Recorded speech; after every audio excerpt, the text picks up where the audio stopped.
Belinda Balloku nuk është më zëvendës kryeministre dhe ministre e infrastrukturës. Vendimi i gjykatës së posaçme i datës 19 nëntor, që e pezulloi nga detyra, rikthehet në fuqi.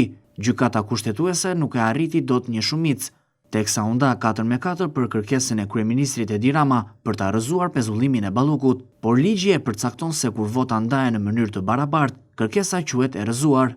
Vlerësimet e gjyqtarëve u ndan në 2 qëndrime dhe gjykata nuk arriti numrin e kërkuar të votave për vendimmarrje. Sipas njëri qëndrim, anëtarët e Këshillit të Ministrave gëzojnë imunitetin e deputetit që synon mbrojtjen dhe funksionimin e organit ekzekutiv, pjesë të cilit është edhe ministri, duke ju referuar masës së pezullimit të ushtrimit të detyrës apo shërbimit publik. Vlerësohet se, për nga shkalla dhe intensiteti i saj, ajo prek funksionin kushtetues politik të ministrit. Në balancimin e parimit kushtetues të efektivitetit të ndjekjes penale, si dhe atij të funksionimit të pushtetit ekzekutiv, në kuptim të parimit të ndarjes dhe balancimit të pushteteve sipas neni 7 të kushtetutës. Edhe për këtë mas, kërkohet dhënia e autorizimit paraprak nga kuvendi, ndërsa pjesa tjetër e gjyqtarëve argumenton se në fakt, në këtë rast, leja nga kuvendi nuk parashikohet në ligj. Kushtetuta në formën e saj aktuale ka parashikuar autorizimin paraprak të kuvendit për masat procedurale penale, të parashikuara shprehimisht në neni 73.2 të saj. Në këtë dispozit nuk parashikohet masa ndaluese e pezullimit të ushtrimit nga detyra, sipas nenit 242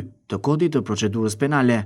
Me këtë vendimarrje të munguar me shumicë të qartë të gjykatës kushtetuese, mbetet ende pa një sqarim ezauriues konflikti i kompetencave mes gjyqësorit dhe ekzekutivit për pezullimin e antarit të qeverisë, apo sqarimi i nenit 103 të kushtetutës mbi imunitetin e ministrit. Ky vendim i gjykatës kushtetuese i hap tashmë rrugë shqyrtimit në kuvend nga Këshilli i Imunitetit për një tjetër mas më të ashpër, që SPAK ka kërkuar për Ballokun, që prej dhjetorit të vitit të shkuar, por që është lënë pezull për shkak se majoranca kishte kërkuar fillimisht të dëgjonte vendimarrjen e gjykatës kushtetuese.